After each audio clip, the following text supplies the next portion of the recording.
Hello दोस्तों, good morning, जोहार। कैसे हैं आप सब। इससे पहले अभी तक आपने B2B news Jharkhand news channel को सब्सक्राइब और लाइक नहीं किया है तो लाइक कर दीजिए। तो चलिए बात करते हैं आज के तमाम छोटी बड़ी खबरों पर नजर डालते हैं। मनिया सम्मान योजना के राज्य स्तरीय समारोह की तैयारियां जोरों पर। 4 लाख महिलाएं होंगी कार्यक्रम में शामिल। झारखंड मुख्यमंत्री मनिया सम्मान योजना समारोह 6 जनवरी को आयोजित किया जा रहा है। योजना के राज्य स्तरीय समारोह की तैयारियां जोरों पर हैं। आर्मी ग्राउंड खोजाटोली नामकुम में जिला प्रशासन द्वारा वृहत स्तर पर कार्यक्रम का आयोजन किया जा रहा है, जिसमें राज्य भर से लाखों महिलाएं शामिल होंगी। मुख्यमंत्री लाभुकों के खाते में भेजेंगे सम्मान राशि। मुख्यमंत्री मनिया सम्मान योजना के राज्य स्तरीय समारोह में मुख्यमंत्री हेमंत सोरेन लाभुकों के खाते में योजना की बढ़ी हुई सम्मान राशि 2500 रुपये भेजेंगे। कई लाभुकों के खाते में योजना अंतर्गत बढ़ी हुई सम्मान राशि भेजी जा चुकी है। बचे हुए सभी लाभुकों के खाते में 6 जनवरी को डीबीटी के माध्यम से सम्मान राशि ट्रांसफर की जाएगी। झारखंड मुख्यमंत्री मनिया सम्मान योजना के राज्य स्तरीय समारोह में पूरे राज्य से 3 से 4 लाख महिलाएं शामिल होंगी। दूसरे जिलों से आने वाले लाभुकों के आवागमन, अल्पाहार, वाहनों की पार्किंग आदि व्यवस्था के लिए की जा रही तैयारियों पर रांची डीसी मंजूनाथ भजंत्री द्वारा बारीकी से नजर रखी जा रही है। उन्होंने संबंधित पदाधिकारी को यह सुनिश्चित करने के निर्देश दिए हैं कि कार्यक्रम में शामिल होने वाली महिलाओं को किसी तरह की परेशानी न हो। तैयारियों की लगातार मॉनिटरिंग कर रहे हैं डीसी रांची। डीसी मंजूनाथ भजंत्री लगातार कार्यक्रम स्थल पर चल रही तैयारियों की मॉनिटरिंग कर रहे हैं। आयोजन स्थल पर की गई तैयारी का निरीक्षण करते हुए उन्होंने सफल आयोजन के लिए सभी तैयारियां तय समय में पूरी करने के निर्देश दिए हैं। इसके अलावा झारखंड मुख्यमंत्री मनिया सम्मान योजना के राज्य स्तरीय समारोह में लोक कलाकार अपनी कला का प्रदर्शन करेंगे। कलाकारों द्वारा गीत नृत्य प्रस्तुत किया जाएगा। एक ओर जहां आधुनिक नागपुरी गायक पवन राय, कुड़ुक गायक सुरेंद्र कुजूर और सादरी गायक इग्नेश कुमार अपनी गायकी का प्रदर्शन करेंगे, तो वहीं दूसरी ओर झारखंड के पारंपरिक नृत्यों जैसे पाइका, छू आदि का भी कलाकारों द्वारा प्रदर्शन किया जाएगा। झारखंड में क्लास 8 तक के सभी स्कूल 13 जनवरी तक बंद। झारखंड के तमाम स्कूलों को बंद करने का आदेश शिक्षा विभाग ने जारी किया है। जारी आदेश के अनुसार आगामी 7 जनवरी से 13 जनवरी तक सभी सरकारी और गैर सरकारी स्कूल बंद रहेंगे। यह राहत क्लास केजी से 8वीं तक के स्टूडेंट्स के लिए है। 9वीं से 12वीं तक के क्लासेस पूर्ववत संचालित होते रहेंगे। झारखंड शिक्षा विभाग ने स्कूलों को बंद करने का यह फैसला सूबे में बढ़ती कड़ाके की ठंड और शीतलहर के चलते लिया है। ठंड का कहर जारी, मौसम विभाग ने जारी की चेतावनी। झारखंड में इस समय कड़ाके की ठंड का कहर जारी है। मौसम विभाग के अनुसार राज्य के कई जिलों में तापमान 6 डिग्री सेल्सियस तक गिर सकता है, जिससे शीतलहर का प्रकोप और भी बढ़ सकता है। ऐसे में लोगों को विशेषकर शाम के समय सतर्क रहने की सलाह दी जा रही है। इन जिलों में कड़ाके की ठंड, उत्तर भारत से आ रही सर्द हवाओं के कारण ठंडी हवाओं की तीव्रता और कांपती सर्दी का असर महसूस हो रहा है। रांची, गिरिडीह, लातेहार, पलामू, सिमडेगा, गुमला और लोहरदगा जैसे जिलों में तापमान 6 से 7 डिग्री तक गिर सकता है। इन इलाकों में सर्द हवाओं का असर शाम के समय और अधिक महसूस होगा। मौसम विभाग ने इन जिलों के निवासियों को सलाह दी है कि वे खास तौर पर शाम के समय बाहर निकलते वक्त पूरी तरह से सतर्क रहें। वहीं राज्य के अन्य हिस्सों में तापमान 10 से 12 डिग्री के बीच रहेगा। मौसम विभाग का कहना है कि अगले 24 घंटों में राज्य के न्यूनतम तापमान में कोई खास बदलाव नहीं होगा, लेकिन आज 5 जनवरी से तापमान में थोड़ी बढ़ोतरी हो सकती है। रांची में इस दौरान हल्का कोहरा और बदल हो सकते हैं, जबकि दिन में तापमान 24 डिग्री सेल्सियस तक पहुंच सकता है और रात का तापमान 11 डिग्री सेल्सियस के आसपास रहेगा। एएसएससी सीजीएल पेपर लीक मामले में सीआईडी ने जारी किए मोबाइल नंबर।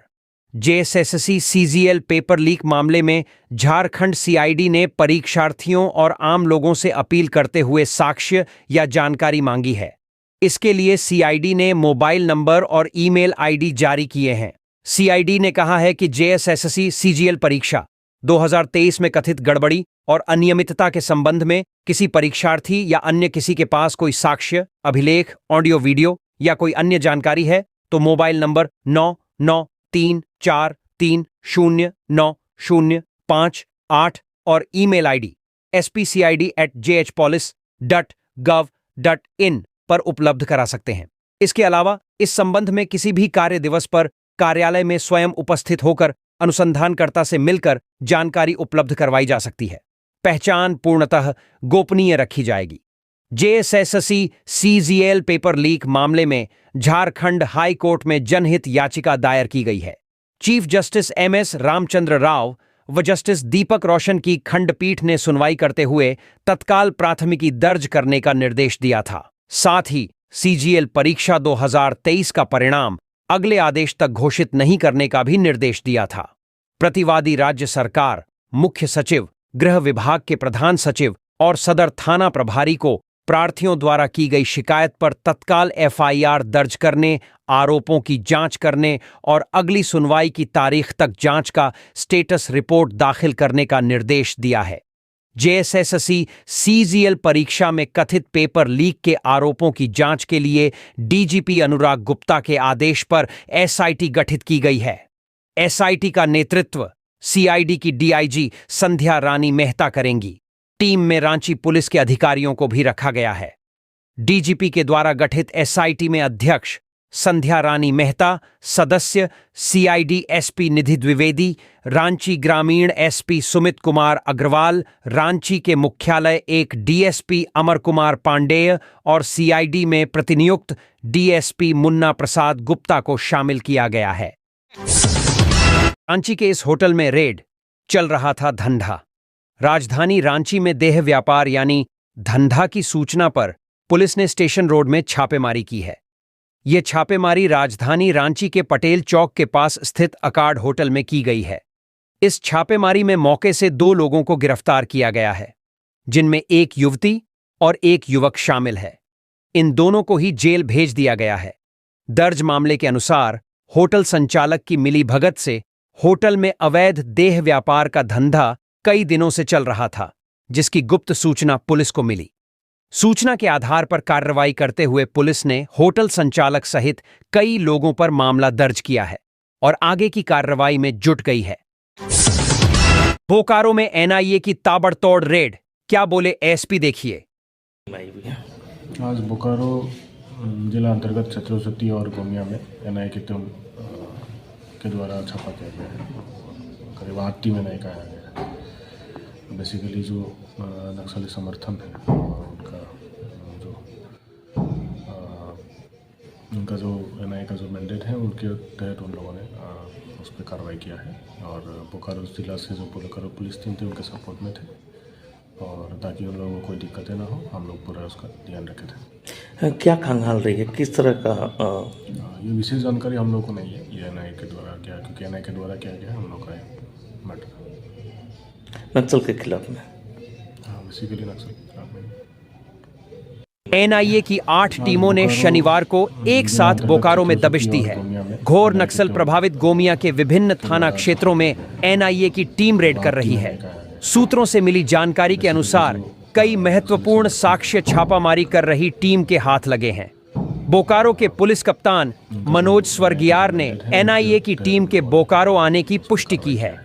एसपी की माने तो एनआईए की टीम नक्सलियों के संबंध में महत्वपूर्ण सूचना के आधार पर आई है और वह नक्सलियों से संबंध रखने वाले और नक्सली संगठन के बारे में अपनी जांच में लगी हुई है। झुमरा पहाड़ी, चतरोचट्टी, रजडेरबा, लोधी, चेयाटांड और हरीदमो गांव और उसके आसपास के इलाकों को एनआईए की टीम खंगाल रही है। यहां याद दिला दें कि डीजीपी अनुराग गुप्ता से मिले निर्देश के बाद आईजी अभियान अमोल वेणुकांत होमकर ने नक्सलियों की कमर की रीढ़ तोड़ देने की खुली छूट एनआईए और पुलिस को दे रखी है।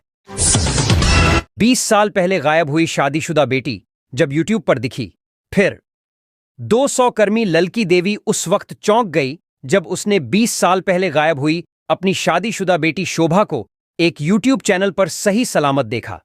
बीते 28 दिसंबर को ललकी देवी ने एक वायरल वीडियो में देखा कि एक सोशल वर्कर शोभा की मदद कर रहा है, साथ ही उसके जीवन से जुड़ी बातें बयां कर रहा है। ललकी देवी बोकारो के कथारा ओपी क्षेत्र के बांध कॉलोनी में रहती है। वीडियो देख ललकी देवी बेटी से मिलने के लिए बेचैन हो उठी। उसने अपने घरवालों से यह बात शेयर की और तुरंत अपने भतीजे दीपक राणा को लेकर भागी भागी पुलिस के पास पहुंची। कथारा ओपी प्रभारी राजेश प्रजापति से बेटी को वापस घर लाने की गुहार लगाई। बोली, साहब, बेटी को वापस ला दीजिए, बड़ा एहसान होगा।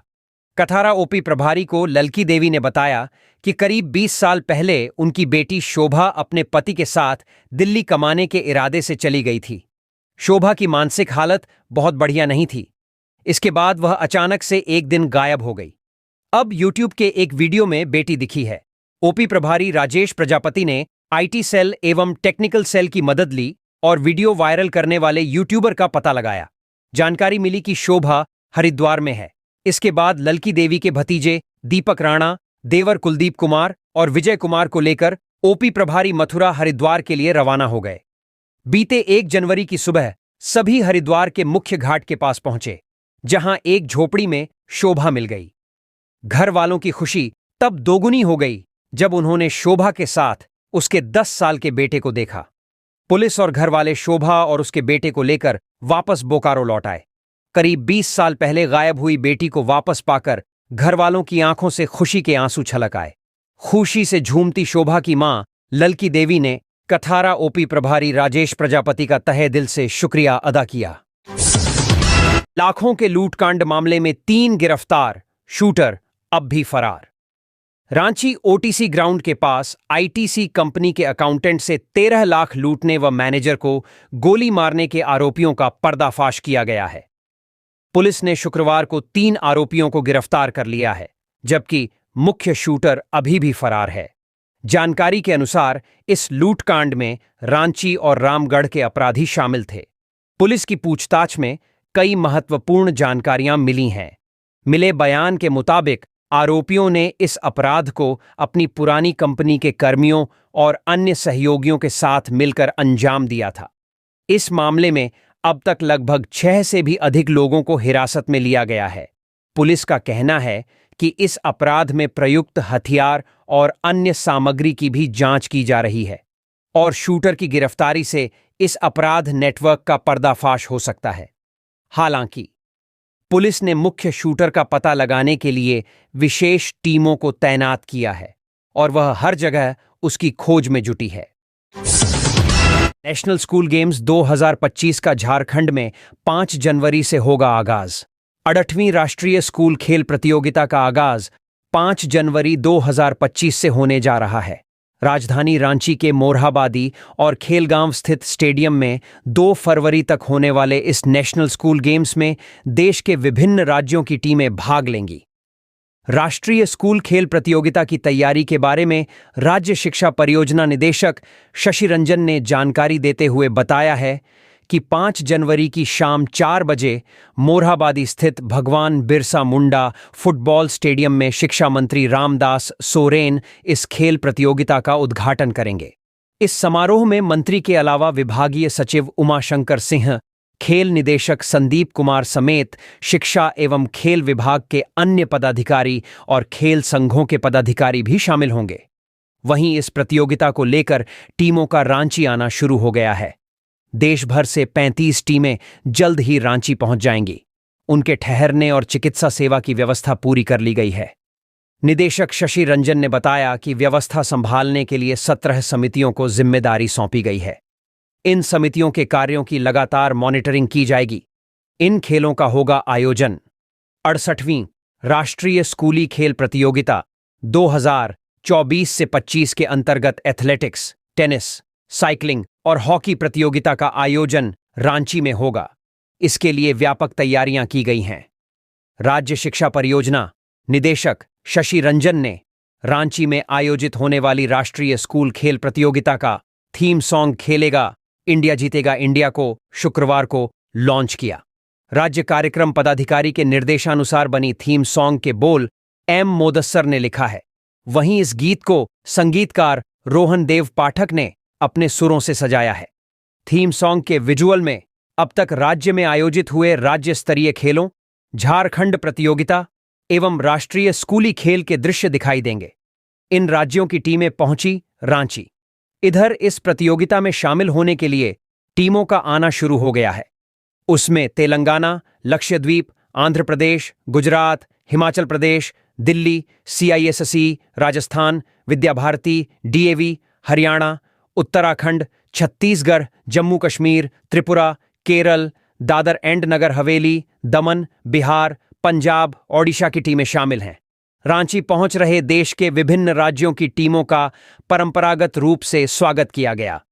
लौटा पानी और झारखंड के ट्राइबल गमछे के साथ टीमों का अभिनंदन कर खिलाड़ियों को पुष्पमाला पहनाकर उनका उत्साहवर्धन किया गया।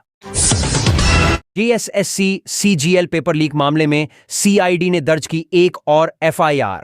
CGL परीक्षा में JSSC की शिकायत पर झारखंड CID ने एक और FIR दर्ज किया है। मिली जानकारी के अनुसार रातू थाने में दर्ज केस को भी CID ने टेक ओवर कर लिया है। मामले की जांच के लिए CID विज्ञापन छपवाकर सबूत भी इकट्ठा करेगी। CGL परीक्षा में कथित पेपर लीक के आरोपों को लेकर CID ने आम लोगों और परीक्षार्थियों से सबूत मांगे हैं। मामले में झारखंड के DGP अनुराग गुप्ता ने जानकारी देते हुए बताया कि राज्य में विज्ञापन के जरिए आम लोगों तक सूचना पहुंचाई जाएगी कि किसी भी व्यक्ति के पास पेपर लीक से जुड़ा कोई साक्ष्य हो तो इसे CID को उपलब्ध कराएं। इन साक्ष्यों को भी जांच में शामिल किया जाएगा। क्या है FIR में? JSSC के द्वारा CID में दर्ज FIR में बताया गया है कि 21 और 22 सितंबर को CGL की परीक्षा आयोजित की गई थी। परीक्षा पूरी तरह कदाचार और पेपर लीक से मुक्त थी, लेकिन परीक्षा आयोजित होने के बाद कई लोगों ने जानबूझकर फर्जी वीडियो और तस्वीरें वायरल की। इससे पूर्व रातू थाने में भी एक FIR दर्ज हुई थी। झारखंड CID अब दोनों ही FIR की जांच SIT के जरिए कराएगी। बात दें कि रातू थाने में CGL परीक्षा में कथित पेपर लीक को लेकर पहली FIR राजेश कुमार के बयान पर दर्ज की गई थी। इस केस के अनुसंधानकर्ता अमर कुमार पांडेय बनाए गए थे। उन्हें भी CID की SIT में शामिल किया गया है। JSSC CGL परीक्षा में कथित पेपर लीक के आरोपों की जांच के लिए DGP अनुराग गुप्ता के आदेश पर SIT गठित की गई है। SIT का नेतृत्व CID DIG संध्या रानी मेहता करेंगी। टीम में रांची पुलिस के अधिकारियों को भी रखा गया है। DGP ने गठित SIT में अध्यक्ष संध्या रानी मेहता, सदस्य CID ASP निधि द्विवेदी, रांची ग्रामीण SP सुमित कुमार अग्रवाल, रांची के मुख्यालय एक DSP अमर कुमार पांडेय, CID में प्रतिनियुक्त DSP मुन्ना प्रसाद गुप्ता को शामिल किया गया है। हाईकोर्ट के आदेश पर दर्ज हुई FIR।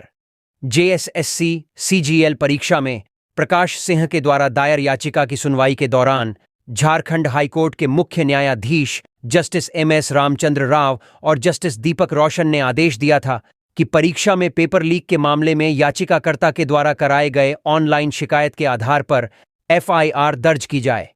याचिकाकर्ता ने कोर्ट को बताया था कि परीक्षा के आयोजन के बाद 19 सितंबर को उन्होंने रांची पुलिस के समक्ष शिकायत दर्ज कराई थी। कोर्ट ने आदेश दिया था कि याचिकाकर्ता की शिकायत पर FIR दर्ज कर कार्रवाई की जानकारी कोर्ट को दी जाए। 22 जनवरी को हाईकोर्ट में इस मामले की सुनवाई भी होनी है। ससुराल में इस हाल में मिली प्रेग्नेंट बहू।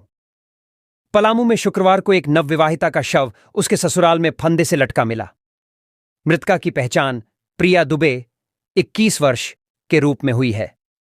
मिली जानकारी के अनुसार प्रिया की शादी 8 महीने पहले मणिकांत तिवारी के साथ हुई थी। वह गर्भवती थी। प्रिया 6 बहनों में सबसे छोटी थी। मृतका के जीजा बड़का गांव के रहने वाले बमशंकर तिवारी को मणिकांत ने फोन कर बताया कि प्रिया ने फांसी लगा ली है। बमशंकर तिवारी मौके पर पहुंचे तो साली को फंदे पर लटका देखा। फंदा काटकर तत्काल प्रिया को नीचे उतारकर MMCH में इलाज के लिए लाया गया, जहां डॉक्टर ने प्रिया को मृत बताया। बमशंकर तिवारी ने बताया कि प्रिया के ससुराल वाले तिलक के दिन से ही कम दहेज मिलने की बात पर विवाद कर रहे थे। गुरुवार की रात भी प्रिया के साथ पति और सास ससुर की लड़ाई हुई थी। इसकी जानकारी मिलने पर रात 10 बजे वो कुछ रिश्तेदार के साथ प्रिया को मायके ले जाने के लिए पहुंचे थे। उसके ससुराल वालों ने मायके भेजने से इनकार कर दिया। फिर वे 3 बजे सुबह में वहां से लौटे, बमशंकर ने कहा। इसके बाद ही प्रिया को मारकर ससुराल वालों ने उसके शव को फांसी के फंदे से लटका दिया। फिलहाल मृतका के परिजनों द्वारा लगाए गए आरोप के आधार पर पुलिस ने पति, सास और ससुर को गिरफ्तार कर लिया है और मामले की जांच कर रही है। मौत के पीछे के असल कारणों का पता तो जांच के बाद ही चल पाएगा। दिन दहाड़े युवक को मारी गोली, फोन आने पर घर से निकला था बाहर। साहिबगंज में एक युवक की गोली मारकर हत्या कर दी गई। यह घटना जीरवाबाड़ी थाना क्षेत्र के पशुपालन कार्यालय के पास की है। मृतक की पहचान नवल कुमार उर्फ बड़कू के रूप में हुई है। नवल कुमार गुल्ली भट्टा के 5 मोड़वा के पास रहता था। मिली जानकारी के अनुसार नवल को किसी का फोन आया था, जिसके बाद वह घर से बाहर निकला था। इसी दौरान किसी ने पीछे से उसकी पीठ पर गोली चला दी। गोली शरीर को छेदते हुए आर पार हो गई। घटना के तुरंत बाद युवक को अस्पताल ले जाया गया, लेकिन डॉक्टरों ने उसे मृत घोषित कर दिया। नगर थाना प्रभारी पुलिस निरीक्षक अमित कुमार गुप्ता और जीरवा बाढ़ थाना प्रभारी पंकज कुमार दुबे मामले की छानबीन में जुट गए हैं। अब तक इस घटना के पीछे की वजह स्पष्ट नहीं हो पाई है। नवल के परिजनों ने बताया कि उसके मोबाइल पर एक व्यक्ति का 10:30 बजे फोन आया था। नवल बोला, मैं थोड़ी देर में आ रहा हूं। उसके बाद वह पैदल ही घर से निकल गया, जिसके बाद यह हादसा हो गया। परिजनों ने फिलहाल किसी पर शक जाहिर नहीं किया है। एनआईए के शिकंजे में बच्चा सिंह पूछताछ के बाद गिरफ्तार। एनआईए यानी राष्ट्रीय जांच एजेंसी ने झारखंड में भाकपा माओवादियों के षड्यंत्र मामले में एक मुख्य आरोपी को गिरफ्तार किया है। एनआईए से आधिकारिक रूप से मिली जानकारी के अनुसार झारखंड के बोकारो जिले के गोविंदपुर निवासी बच्चा सिंह उर्फ बच्चा बाबू सिंह को एनआईए ने गिरफ्तार किया है। वह RC 3/2023 एनआईए RNC मामले में आरोपी है। एनआईए ने अगस्त 2023 में यूएपी अधिनियम और CLI अधिनियम की संबंधित धाराओं के तहत आनंदपुर पुलिस से मामला अपने हाथ में लिया था। जांच के दौरान पता चला कि बच्चा सिंह मजदूर संगठन समिति MSS का सचिव था, जिसे वर्तमान में झारखंड राज्य सरकार ने CLI अधिनियम के तहत प्रतिबंधित कर दिया है। आरोपित प्रतिबंधित भाकपा माओवादी और उसके शीर्ष नेताओं के साथ सक्रिय रूप से जुड़ा हुआ था। वह संगठन की विचारधारा को बढ़ावा देने और झारखंड और अन्य स्थानों में इसकी गतिविधियों को मजबूत करने के लिए धन संग्रह में शामिल था। यह मामला मूल रूप से जुलाई 2022 में झारखंड के चाईबासा जिले में 3 भाकपा माओवादी कैडरों की गिरफ्तारी के बाद स्थानीय पुलिस द्वारा दर्ज किया गया था, जब वे माओवादी लाजिम अंसारी और सौरभ के जरिए लिखे गए पत्र देने के लिए CPI माओवादी के पोलित ब्यूरो सदस्य मिसिर बेसरा से मिलने जा रहे थे। मामले में आगे की जांच जारी है। चर्चित मुंशी हत्याकांड का खुलासा, 5 धाराएं। लातेहार में चर्चित मुंशी हत्याकांड का खुलासा करते हुए पुलिस ने हत्याकांड में शामिल 5 अपराधियों को गिरफ्तार किया है। गिरफ्तार अपराधियों में भुवनेश्वर सिंह, रमेश सिंह, छोटेलाल उरांव, रामचंद्र उरांव और सनोज उरांव शामिल हैं। सभी अपराधी लातेहार के भूसुर पंचायत के रहने वाले हैं। अपराधियों के पास से 3 देशी राइफल तथा हत्या में प्रयुक्त टांगी बरामद किया गया। इस बात का खुलासा आज लातेहार पुलिस कप्तान कुमार गौरव ने किया।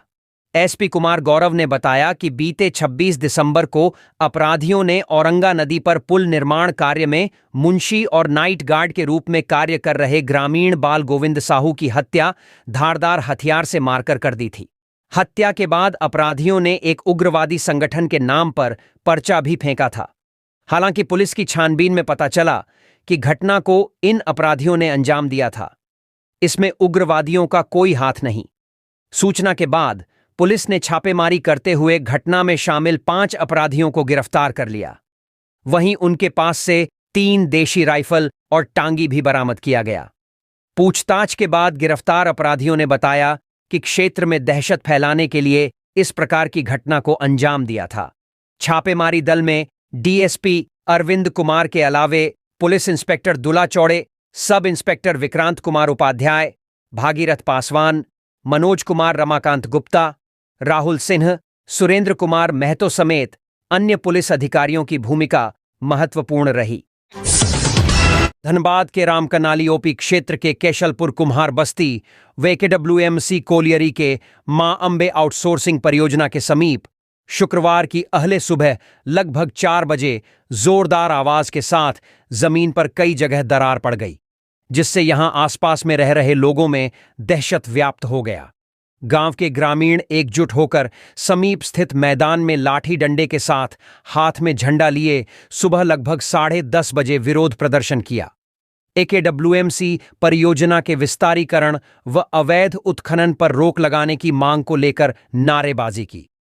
महिलाओं ने मोर्चा संभालते हुए जुलूस की शक्ल में हाथ में बैनर लिए कतरास थाना के मुख्य गेट पर पहुंच धरना पर बैठ गए। थानेदार ने शीघ्र कार्रवाई व अवैध उत्खनन स्थल की भराई कराने का आश्वासन दिया, जिसके बाद सभी वापस चले गए। इधर देर शाम लगभग 6 बजे कुम्हार बस्ती व पंजाबी मोहल्ला के ग्रामीणों के बीच किसी बात को लेकर नोकझोंक व मारपीट हो गई। मारपीट के दौरान पत्थरबाजी से कुम्हार बस्ती के राहुल कुम्हार समेत अन्य 4 लोग घायल हुए हैं। राहुल गंभीर रूप से घायल हुआ है, जिसे निचितपुर अस्पताल ले जाया गया, जहां से उसकी गंभीर स्थिति को देखते हुए बोकारो अस्पताल ले जाया गया, जबकि अन्य घायल स्थानीय अस्पताल में इलाज कर छोड़ दिया गया है। विधि व्यवस्था को लेकर घटनास्थल पर DSP पुरुषोत्तम सिंह समेत कतरास, तेतुलमारी थाना व रामकनाली OP पुलिस पहुंचकर मामला शांत कराया। कुम्हार बस्ती के ग्रामीणों ने बताया कि करीब 100 से अधिक घर है। BCCL प्रबंधन द्वारा बेलंजाबाद मैदान के समीप बसने के लिए जमीन मुहैया कराया गया है। वहां के लोग अपनी जमीन बताकर हम लोगों को घर बनाने से रोका दिया है। वहीं दूसरी ओर कोयला कारोबारियों द्वारा अवैध उत्खनन किया जाता है, जिससे गांव से करीब 4 मीटर की दूरी पर जमीन में दरार पड़ गई है। हम लोग मिट्टी काटकर बर्तन, दिया, खिलौना बनाते हैं। अब हम लोग मिट्टी लेने वहां नहीं जा सकते हैं। साथ ही आउटसोर्सिंग कंपनी के प्रबंधन मिट्टी कटाई कर परियोजना का विस्तारीकरण करना चाहती है, जिससे हम लोग बेघर हो जाएंगे। बताया जाता है कि कुम्हार बस्ती के ग्रामीणों ने कतरास थाना को 2 अलग-अलग लिखित शिकायत दी है। पहली शिकायत अवैध उत्खनन पर रोक लगाने व दूसरी शिकायत आउटसोर्सिंग प्रबंधन द्वारा विस्थापितों को बगैर मुआवजा दिए अपने गुर्गों द्वारा रंगदारी की मांग को लेकर गोली चलाने का है।